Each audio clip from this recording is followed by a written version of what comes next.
41వ సంకీర్తన మనంగా చూసినట్లయితే ఈ 141వ సంకీర్తన భక్తుడైన దావీదు రచించినట్టుగా మనం చూస్తూ ఉన్నాం. భక్తుడైన దావీదు సంకీర్తన రచిస్తూ ఈ 141వ సంకీర్తన అంతా కూడా దేవునికి ప్రార్థన చేస్తూ ఉన్నాడు. ప్రియమైనటువంటి దేవుని బిడ్డలారా, దేవుని సన్నిధిలో ఆయన మొరపెడుతూ ఉన్నాడు. దేవుని సన్నిధిలో ప్రార్థన చేస్తూ ఉన్నాడు. దేవుడు ప్రార్థన తప్పకుండా వింటాడని ఆయన సన్నిధిలో ఆయన దేవుని చూసి మొరపెడుతూ ఉన్నాడు. ప్రియమైనటువంటి దేవుని బిడ్డలారా, 1వ వచనంలో మనం చూస్తే, యెహోవా నేను నీకు మొరపెట్టుచున్నాను, నా యొద్దకు త్వరపడినము, నేను మొరపెట్టగా నా మాటకు చెవియొగ్గుము. చక్కగా దావీదు భక్తుడు దేవుణ్ణి అడుగుతూ ఉన్నాడు. ప్రియమైనటువంటి దేవుని బిడ్డలారా, అయ్యా నేను నీకు మొరపెడుతూ ఉన్నాను, నా యొద్దకు నువ్వు త్వరపడి రా ప్రభు అని ప్రార్థన చేస్తున్నాడు. ప్రియమైనటువంటి దేవుని బిడ్డలారా, దేవుని సన్నిధిలో బ్రతుకుతూ ఉన్న మనము, దేవుని సన్నిధిలో నడుస్తూ ఉన్న మనము, దేవుని సన్నిధిలో మరి బ్రతుకుతూ ఉన్న మనము, దేవుడు మన వద్దకు రావాలి, దేవుడు మన ప్రార్థనకు తగిన జవాబు ఇవ్వాలి, దేవుడు సన్నిధిలో మనం చేసే ప్రార్థన దేవునికి మరి చేరాలి అంటే, ప్రియమైనటువంటి దేవుని బిడ్డలారా, చక్కగా దేవుడు మాట్లాడుతూ ఉన్నాడు, మనందరితోటి మాట్లాడుతూ ఉన్నాడు. ప్రియమైనటువంటి దేవుని బిడ్డలారా, ఈ మధ్యాహ్న కాల సమయంలో దేవుడు మనందరితోటి మాట్లాడుతూ మరి దావీదు భక్తుడు అంటూ ఉన్నాడు, చక్కని మాటలు దేవుడు మాట్లాడుతున్నాడు.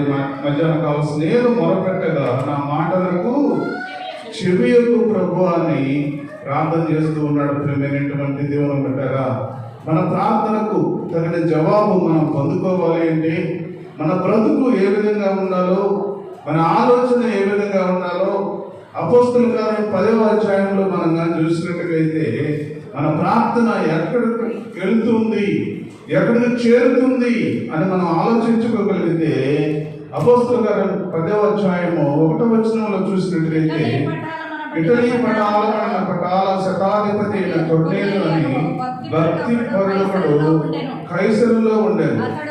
అతడు తన ఇంటి వారితో కూడా దేవుని అందు భయభక్తులు కలవాడై, చూడండి ఈ దేవుడి సన్నిధిలో మనం చేసే ప్రార్థన దేవుని సన్నిధికి దూపంగా చేరాలి అంటే, దేవుడు మన ప్రార్థనకు తగిన జవాబు ఇవ్వాలి అంటే, దేవుడు ఇచ్చిన క్వాలిఫికేషన్స్, దేవుని సన్నిధిలో మనం ప్రార్థన ఎలా చేరాలి, ఎలా ఆన్సరిస్తాడు దేవుడు మనకు తెలియాలి అంటే, చక్కని మాటలు ఇక్కడ దేవుడు బయలుపరుస్తూ ఉన్నాడు.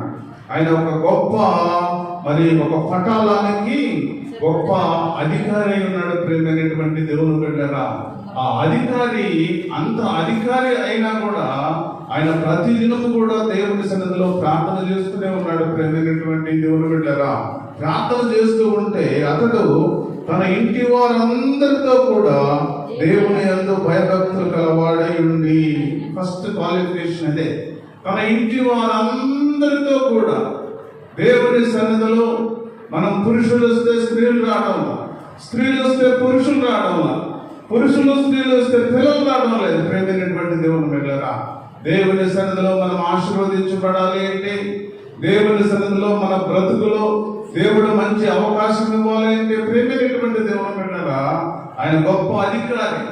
ఇటలీ పటాలానికి ఒక గొప్ప శతాధిపతి, అంటే 100 మంది మీద ఒక అధికారి అయి ఉన్నాడు ఆయన. ఆ అధికారి అతని కుటుంబం అందరితో, తన ఇంటి వారందరితో కూడా దేవుని యందు భయభక్తులు కలవాడై ఉన్నాడు. దేవుని యందు భయం భక్తి కలిగి ఆయన దేవుని సన్నిధిలో బ్రతుకుతూ ఉన్నట్టుగా మనం చూస్తూ ఉన్నాం. ప్రియమైనటువంటి దేవుని బిడ్డలారా, చక్కగా తర్వాత చూసినట్టుగైతే, ప్రజలకు బహు ధర్మము చేయొచ్చు, ఎల్లప్పుడూ దేవునికి ప్రార్థన చేయవాడు. చూడండి, మనకున్న క్వాలిఫికేషన్ అదే. దేవుని సన్నిధిలో దేవుడు మన ప్రార్థనకు తగిన జవాబు ఇవ్వాలి అంటే, దేవుడు మన ప్రార్థనకు తగిన ఆన్సర్ ఇవ్వాలి అంటే, ప్రియమైనటువంటి దేవుని బిడ్డలారా, మన ఇంటి వారందరూ కలిసి దేవుని సన్నిధిలో కూర్చోగలిగితే, మన ఇంటి వారందరూ కలిసి కుటుంబం మొత్తం కలిసి దేవుణ్ణి ఆరాధించగలిగితే దేవుడు నీ ప్రార్థనకు తగిన జవాబిస్తానని తెలియజేస్తూ ఉన్నాడు. ప్రియమైనటువంటి దేవుని బిడ్డలారా, అలాగనే కాదు కానీ తర్వాత చూసినట్టుగైతే ప్రజలకు బహుధర్మము చేయొచ్చు, ఎల్లప్పుడూ దేవునికి ప్రార్థన చేసే కుటుంబంగా ఉండాలి. ఎల్లప్పుడూ ఒక సమయం కాదు ప్రియమైనటువంటి దేవుని బిడ్డరా, ఎల్లప్పుడూ ప్రార్థన చేసే కుటుంబంగా ఉండాలి ప్రియమైనటువంటి దేవుని బిడ్డరా. అలాంటి కుటుంబంలో మనం గాని ఉంటే, అలాంటి కుటుంబంలో మనం గాని జీవించగలిగితే, అలాంటి కుటుంబంలో మనం గాని నడవగలిగితే దేవుడు నీ ప్రార్థనకు తగిన జవాబిస్తాడు. అలాంటి ఆ కొన్నేళ్ళు ప్రార్థన చేస్తూ ఉంటే ఆ మెట్ట మధ్యాహ్నం 3 గంటల సమయంలో, పగలు ఇంచుమించు 3 గంటల సమయంలో దేవుని దూత అతని యొద్దకు వచ్చి కొన్నేళ్ళని అని పిలుచుట దర్శనం అందు తేటగా అతను కనబడాను. అతడు దూత వైపు చూసి ప్రభువా ఏమని అడిగాను. అందుకు దూత, నీ ప్రార్థనలు నీ ధర్మ కార్యములు దేవుని సన్నిధికి జ్ఞాపకార్థముగా చేరినవి. మన ప్రార్థన కూడా దేవుని సన్నిధిలో చేరాలి అంటే, మన ప్రార్థన కూడా దేవుని సన్నిధిలో ఉండాలి అంటే, మన ప్రార్థనకు దేవుడు జవాబు ఇవ్వాలి అంటే, మన ప్రార్థనకు దేవుడు మరి మంచి ఆన్సర్ ఇవ్వాలి అంటే ప్రేమైనటువంటి దేవుని బిడ్డరా, మన కుటుంబం అంతా కలిసి దేవుని సన్నిధిలో కూర్చొని ప్రార్థించగలిగితే, దేవుని ఆరాధించగలిగితే, మనం చేసే పనులలో మంచి పనులు మనం కానీ చేయగలిగితే ఆ నీ ప్రార్థన వెంటనే దేవుని సన్నిధికి చేరుతుందని దేవుడు తెలియజేస్తూ ఉన్నాడు. ప్రియమైనటువంటి దేవుని బిడ్డలారా, అందుకనే 141 అంటున్నాడు, యెహోవా నేను నీకు మొరపెట్టుచున్నాను, నా వద్దకు త్వరపడి రమ్ము, నేను మొరపెట్టగా నా మాటకు చెవియొక్కుము. కొన్నేళ్ళు మొరపెడుతూ ఉన్నాడు. ఆయన మొరపెడుతూ ఆమె అనకముందే, ఆయన ప్రార్థన ముగించక ముందే దేవుని దూత అతని దగ్గరకు వచ్చి నిలబడింది. ప్రియమైనటువంటి దేవుని బిడ్డలారా, నీ ప్రార్థనలు నీ ధర్మ కార్యములు దేవుని వద్దకు చేరిని అని ఆన్సర్ ఇచ్చింది. ప్రియమైనటువంటి దేవుని బిడ్డలారా, అలాంటి స్థితి మనకు కూడా ఉన్నట్టుగైతే, అలాంటి ఆలోచన మనం కూడా దేవుని సన్నిధిలో మనం నడిచే నడకలో ఉన్నట్టుగైతే నీ ప్రార్థన కూడా తగిన జవాబులు దేవుడు ఇస్తానని తెలియజేస్తూ ఉన్నాడు. ప్రియమైనటువంటి దేవుని బిడ్డలారా, ఆ 2వ చరణం చూస్తే, నా ప్రార్థన ధూపము వలెను, నేను చేతులెత్తుట సాయంకాల నైవేద్యములను మీ దృష్టికి అంగీకారములగుగాక. దేవునికి ఇష్టమైన పనులు చేయాలి. మన ప్రార్థనగా దేవుని సన్నిధికి చేరాలి అంటే, మన ప్రార్థనకు దేవుడు జవాబు ఇవ్వాలి అంటే, మన ప్రార్థనకు తగిన జవాబు దేవుడి నుండి పొందుకోవాలి అంటే దేవునికి ఇష్టమైన వ్యక్తిగా మనం జీవించాలని దేవుడు తెలియజేస్తూ ఉన్నాడు. ప్రియమైనటువంటి దేవుని బిడ్డలారా, దేవుని సన్నిధిలో బ్రతుకుతూ ఉన్న మనము దేవునికి ఇష్టమైన కార్యాలు మనం చేయగలిగినట్టుగైతే, దేవునికి ఇష్టమైన పనులు మనం చేయగలిగినట్టుగైతే, దేవునికి ఇష్టమైన ఆలోచనతో మనం కానీ సాగలిగినట్టుగైతే తప్పకుండా దేవుడు నీ ప్రార్థనకు జవాబిస్తాడు. ప్రేమైనటువంటి దేవుని బిడ్డలారా, 2 చేతులు ఎత్తి దేవుని సన్నిధిలో మనం కానీ ప్రార్థన చేయగలిగితే ఆయన దృష్టికి మరి అంగీకారంగా ఉంటుందని దేవుడు తెలియజేస్తూ ఉన్నాడు. ప్రేమైనటువంటి దేవుని బిడ్డలారా, చక్కగా దేవుడు మాట్లాడుతూ ఉన్నాడు. ఎప్పుడైతే దేవుని సన్నిధిలో నువ్వు చేతులెత్తి ప్రార్థన చేయగలవు, నువ్వు దేవుని సన్నిధిలో చేతులెత్తి ప్రార్థన చేసే అనుభవంలో నువ్వు రాగలవు, దేవుడు నీ ప్రార్థనకు జవాబిచ్చడానికి సిద్ధంగా ఉన్నాడు. ప్రేమైనటువంటి దేవుని బిడ్డలారా, 3వ చరణం చూస్తే, యెహోవా నా నోటికి కావలి ఇచ్చుము, నా పెదవుల ద్వారమునకు కావలి పెట్టుము. చక్కని మాట. దేవుని సన్నిధిలో బ్రతుకుతూ ఉన్న మనము, దేవుని సన్నిధిలో నడుస్తూ ఉన్న మనము, నువ్వు పరలోకానికి వెళ్ళాలి అన్నా, నువ్వు మరి ఆ నరలోకానికి వెళ్ళాలి అన్నా కూడా ఇది చాలా మంచి మాట. ప్రియమైనటువంటి దేవుని బిడ్డలారా, నువ్వు ఎక్కడికి వెళ్ళాలన్నా కూడా నీ అవయవాలన్నిటిలో కూడా నాలుకను నువ్వు స్వాధీనపరుచుకుంటే, నాలుగుతో కానీ నువ్వు కానీ కంట్రోల్ ఉంచగలిగితే, నువ్వు దేవుని సన్నిధిలో నువ్వు మంచి బిడ్డగా కొనసాగుతావని దేవుడు తెలియజేస్తా ఉన్నాడు. అందుకని అంటున్నాడు ఇక్కడ దేవుడు ఈ మధ్యాహ్న కాల సమయంలో మనందరితో మాట్లాడుతున్నాడు. యెహోవా నా నోటికి కావలి ఉంచుము, నా పెదవుల ద్వారమునకు కాపు పెట్టుము. దేవుడు మాట్లాడుతున్నాడు ఈ మధ్యాహ్న కాల సమయంలో.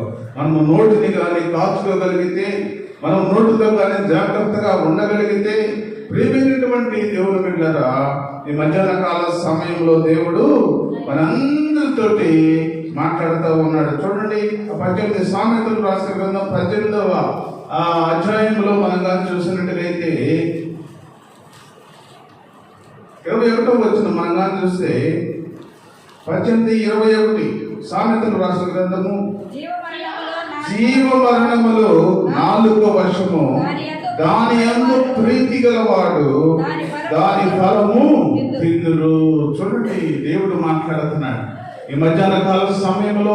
ప్రియమైనటువంటి సహోదరి, ప్రియమైనటువంటి సహోదరుడా, ఈ మధ్యాహ్న కాల సమయంలో నీ నోటిని అదుపులో ఉంచగలిగితే, జీవానికి వెళ్ళాలన్నా నీ నాలుకే, మరణానికి వెళ్ళాలన్నా కూడా నీ నాలుగే. ప్రియమైనటువంటి దేవుని బిడ్డలారా, జీవ మరణాలు నీ చేతిలోనే ఉన్నాయి, చేతులన్నీ నీ నాలుగులోనే ఉన్నాయి. నువ్వు కానీ దేవుని సన్నిధిలో బ్రతుకుతూ ఉన్నావు. నువ్వు మంచి మాటలతో దేవుని సన్నిధిలో ఆరాధించగలిగినప్పుడు, దేవుని ప్రేమించగలిగినప్పుడు, దేవుని ఆరాధించగలిగినప్పుడు, లోకంలో జీవించకుండా దేవుని సన్నిధిలో బ్రతకగలిగిన నాడు నువ్వు జీవ మార్గానికి వెళతావని దేవుడు తెలియజేస్తూ ఉన్నాడు. ప్రియమైనటువంటి దేవుని బిడ్డలారా, అందుకనే చక్కగా దేవుడు మాట్లాడుతున్నాడు. జీవ మరణములు నాలుగుగా వశము, దాని యందు ప్రీతి పడువాడు దాని ఫలము తిందురు. చూడండి, దానికి ప్రీతి పడువాడు దాని ఫలము, అది మంచిదైనను చెడ్డదైనను. మంచిదైతే నువ్వు ఎక్కడికి వెళ్తావు? జీవానికి వెళ్తావు, పరలోకానికి వెళ్తావు.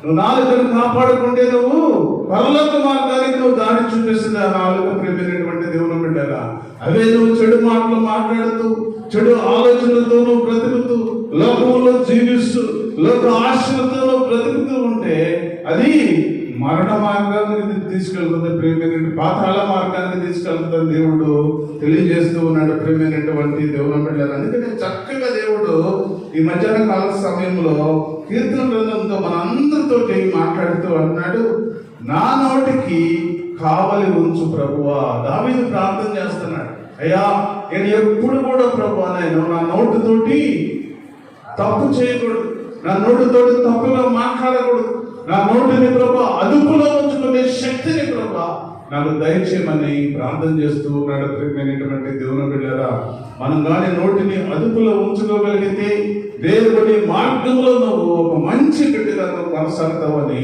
దేవుడు తెలియజేస్తే. సామెతల గ్రంథంలో జీవ మరణములు నాలుక వశము. నువ్వు నాలుకను కాపాడుకుంటే జీవ మార్గానికి వెళతావు.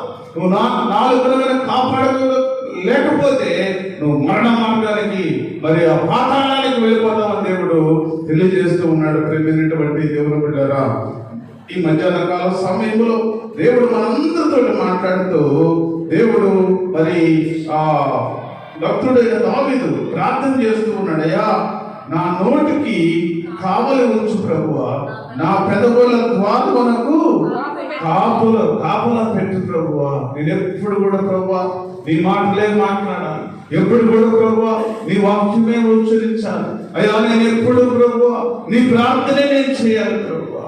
అలాంటి శక్తిని నాకు దయచేయమని ప్రార్థన చేస్తూ ఉన్నాడు. ప్రియమైనటువంటి దేవుని బిడ్డలారా, అలాంటి ప్రార్థన నేను కూడా చేయగలిగితే, అలాంటి ప్రార్థనలో నేను కూడా ఉండగలిగితే, ప్రియమైనటువంటి సహోదరి సహోదరుడా, ఈ మధ్యాహ్న కాల సమయంలో నువ్వు దేవుని బిడ్డగా నువ్వు కొనసాగుతావు, దేవుని ఆలోచనతో నువ్వు కొనసాగుతావు. దేవుడు మంచి మార్గంలో ఒక ఉన్నతమైన పరలోక పట్టణానికి నిన్ను వారసులుగా చేస్తానని దేవుడు తెలియజేస్తూ ఉన్నాడు. ప్రియమైనటువంటి దేవుని బిడ్డలారా, తర్వాత చరణం మనం చూస్తే, పాపము చేయు వారితో కూడా నేను దుర్నీతి కార్యములలో చొరబడకూడనట్లు నా మనసు దుష్కార్యములకు తిరగనీయము, వారి రుచిగల పదార్థములు నేను తినక ఇందులోగాక.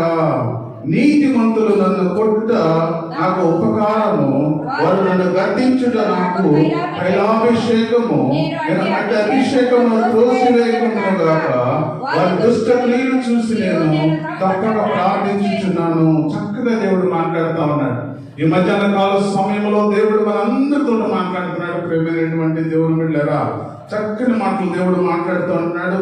పాపము చేయవారితో కూడా నేను దుర్నీతి కార్యములలో చొరబడకుండానట్లు నా మనసు దుష్కార్యములకు తిరగనీయక ప్రభువా, అయ్యా నా మనసు నిలకడగా ఉంచుకునే శక్తిని నాకు దయచేయమని ప్రార్థన చేస్తూ ఉన్నాడు. ప్రేమైనటువంటి దేవుని బిడ్డలారా, ఎప్పుడైనా సరే మనం కూడా అలాంటి ప్రార్థన చేయగలిగితే, అయ్యా నా మనసును ప్రభువా ఎటు చెడు వైపు తిప్పదు ప్రభువా, అయ్యా నా మనసును ప్రభువా అయ్యా నీ వైపే అయ్యా నన్ను ఉంచుకునే శక్తిని ప్రభువా నాకు దయచేయమని ప్రార్థన చేసినట్లయితే, మరి అపొస్తలుడైన పౌలు గారు అంటాడు, నేను గురి వద్దకే పరిగెత్తుతున్నాను. గురి ఎవరు? మన యేసయ్యే గురి. మనకు ప్రియమైనటువంటి దేవుని బిడ్డలారా, ఆ గురి వద్దకే నువ్వు గాని పరిగెత్తగలిగితే, ఆ గురి వద్దకే నువ్వు గాని నీ పరుగు ఉంచగలిగితే, దేవుడు నిన్ను ఒక నిత్య మార్గంలోనికి దేవుడు నిన్ను నిలబెట్టడానికి దేవుడు సిద్ధంగా ఉన్నాడు. ప్రేమైనటువంటి దేవుని బిడ్డలారా, తప్పకుండా మనందరినీ దేవుడు మరి చూస్తూ ఉన్నాడు. ఈ 5వ వచనంలో అంటాడు, నీతి మంతులు నన్ను కొట్టుట నాకు ఉపకారము, వారు నన్ను గద్దించుట నాకు తైలాభిషేకము. చూడండి, ఈ మాటలకి అర్థం ఏంటంటే, దేవుని మాటలకు నువ్వు లోబడాలి. దేవుని మాటలు ఎవరైనా చెబుతూ ఉంటే, దేవుని వాక్యాన్ని ఎవరైనా చెబుతూ ఉంటే, దేవుని వాక్యంలో గద్దింపు నీ దగ్గరకు వస్తే నువ్వు కానీ స్వీకరించగలిగితే నీకు చక్కగా దేవుడు పరలోక పట్టణాన్ని ఇస్తాడు. ప్రియమైనటువంటి దేవుని బిడ్డలారా, నువ్వు గద్దింపుకు లోపడకుండా ఇది నా గురించే వాక్యము, నా గురించే చెప్పారు, నా గురించే మాట్లాడుతున్నానే అని నువ్వు కానీ వ్యసన పడినట్లయితే దేవుడు ఈ మధ్యాహ్న కాల సమయంలో మనందరితోటి మాట్లాడుతూ ఉన్నాడు. ప్రియమైనటువంటి దేవుని బిడ్డలారా, ఈ మధ్యాహ్న కాల సమయంలో దేవుడు మనందరితోటి మాట్లాడుతూ ఉన్నాడు. చక్కని మాటలు దేవుడు మాట్లాడు. నీతి మంతులు నన్ను కొట్ట నాకు ఉపకారం ప్రభువా, అయ్యా అపకారంగా వారి మాటలు వింటే నేను మంచి ఆశీర్వాదకరమైన దినాల్లో ఉంటా. వారి మాటలు వినగలిగితే ప్రభువా అయ్యా నాకు ఆశీర్వాదకరము. వారి మాటలు వింటే ప్రభువా నేను ఒక ఉన్నతమైన స్థితిలో ఉంటాను. అయ్యా ఈ మాటలు ప్రభు నాకు ఇష్టంగా ఉండాలి ప్రభు అని ప్రార్థన చేస్తూ ఉన్నాడు. ప్రేమైనటువంటి దేవుని బిడ్డలారా, ఈ మధ్యాహ్న కాల సమయంలో మనం కూడా అట్టి ప్రార్థన మనం కూడా చేసుకున్నట్టుగైతే దేవుడు నిన్ను మంచిగా ఆశీర్వదిస్తాడు, నిన్ను బలపరుస్తాడు, దేవుడు నిన్ను ప్రేమిస్తాడు. ప్రేమైనటువంటి దేవుని బిడ్డలారా, 7వ చరణం చూడండి. ఒకడు భూమిని దున్నుచు దానిని పగలగొట్టినట్లు నా ఎముకలు పాతాళ ద్వారమున చెదిరి ఉన్నవి. యెహోవా నా ప్రభువా, నా కన్నులు నీ తట్టు చూచుచున్నవి. నీ శరణు చూసి ఉన్నాను, నా ప్రాణము దారబోయకము. చక్కగా దేవుడు మాట్లాడుతున్నాడు. అయ్యా ఒకడు భూమిని దున్నుతూ ఉంటే ఆ నాగటి చాల దెబ్బకి ఆ భూమి ఎలా పగిలిపోతూ ఉంటుందో, అయ్యా నా ఎముకలు కూడా నేను నీ సన్నిధిలో లేకపోతే, అయ్యా నీ మాటలు నేను వినకపోతే, అయ్యా నీ మాటలకు నేను లోబడకపోతే, అయ్యా జ్ఞానము గల వారి మాటలు నేను చెవి ఒగకపోతే నా ఎముకలు కూడా అదే స్థితిలో ఉంటాయి ప్రభువా అని ప్రార్థన చేస్తున్నాడు. అట్టి స్థితి నాకు కలిగించదు ప్రభు అని దావీదు ప్రార్థన చేస్తూ ఉన్నాడు. ప్రేమైనటువంటి దేవుని బిడ్డలారా, మంచి మాటలకు లోబడాలని, మంచి ఆలోచనతో ఉండాలని, వాక్యానుసారము జీవించాలని, వాక్యం అనే ప్రేమలను బ్రతకాలని, వాక్యానుసారమైన బ్రతుకును బ్రతకాలని మరి ప్రార్థన చేస్తూ ఉన్నాడు. దావీదు తన జీవితంలో అలాంటి అవకాశం నాకు దయచేయ ప్రభు అని ప్రార్థన చేస్తూ ఉన్నాడు. ప్రేమైనటువంటి దేవుని బిడ్డలారా, చక్కగా దేవుడు మాట్లాడుతున్నాడు. చివరి వచనంలో చూడండి, 9వ వచనం చూడమ్మా. 9వ వచనం, నా నిమిత్తము వారు ఒడ్డిన వల నుండి పాపము చేయవారి వంశుల నుండి నన్ను తప్పించి కాపాడము. నేను తప్పించుకొని పోవచ్చుండగా భక్తిహీనుల హవల్లో చిక్కుకొందురుగాక. ఈ 9-10 చరణాల్లో మనం చూసినట్టుగైతే చక్కని ప్రార్థన దావీదు తన జీవితంలో అయ్యా ఎంతమంది అయితే భక్తిహీనులు ఉన్నారో, ఎంతమంది అయితే నా చుట్టూ దేవుని ప్రజలు కాకుండా ఉన్నారో ప్రభువా, వారి వలలో నన్ను చిక్కకుండా ప్రభువా నన్ను కాపాడు ప్రభు అని ప్రార్థన చేస్తూ ఉన్నాడు. ప్రియమైనటువంటి సహోదరుడా, మనం కూడా అలాంటి ప్రార్థన చేయగలిగినట్టుగైతే, మనం కూడా అలాంటి ప్రార్థనలో మనం కానీ ఉండగలిగినట్టుగైతే, దేవుని సన్నిధిలో ఎప్పుడు కూడా ఇంట్లో మనం చేసుకునే ప్రార్థన అదే, అయ్యా సాతానుడు వలలో చిక్కకుండా నన్ను కాపాడు ప్రభువా, అయ్యా నా కుటుంబాన్ని కాపాడు, అయ్యా నా భర్తను కాపాడు, అయ్యా నా బిడ్డలను కాపాడు, అయ్యా స్కూల్కు వెళ్ళి వస్తూ ఉన్నారు ప్రభువా, అయ్యా నీ కాపుదలలో మమ్మల్ని ఉంచు ప్రభువా అని కానీ ఉదయాన్నే మనం కనుక ప్రార్థన చేయగలిగితే దేవుడు నీ కుటుంబాన్ని రక్షిస్తాడు, నీ కుటుంబాన్ని ప్రేమిస్తాడు, నీ కుటుంబాన్ని ఆశీర్వదిస్తాడు. ప్రేమైనటువంటి దేవుని బిడ్డగా అదే దావీదు భక్తుడు అంటూ ఉన్నాడు, నా నిమిత్తము వారు ఒడ్డిన వలలో నుండి పాపము చేయ వారి ఊచల నుండి నన్ను తప్పించి కాపాడు ప్రభువా అని ప్రార్థన చేస్తున్నాడు. మనం కూడా అదే ప్రార్థన చేయాలి. ఉదయం లేచినప్పుడు ఇలాంటి ప్రార్థన, అయ్యా ఈ దినమంతా కూడా ప్రభువా వారి చేతిలో పడకుండా, ఎవడు సాతానుడు, వాడి చేతిలో పడకుండా నన్ను, నా బిడ్డలను, నా భర్తను, నా కుటుంబాన్ని కాపాడు ప్రభువా అని ప్రార్థన చేయగలిగితే దేవుడు నీ ప్రార్థనకు తగిన జవాబిస్తాడు. నీ బిడ్డలను కాపాడుతాడు, నీ భర్తను కాపాడుతాడు, నీ కుటుంబానికి ఆశీర్వాదం ఇస్తాడు. నీ కుటుంబం ఆశీర్వదించబడిన కుటుంబంలో ఉంటుందని దేవుడు తెలియజేస్తూ ఉన్నాడు. ప్రేమైనటువంటి దేవుని బిడ్డరా, అతి కృప నీకును నాకును మన సంఘానికి దేవుడు దయచేసి ఆశీర్వదించబడినగాక. చిన్న ప్రార్థన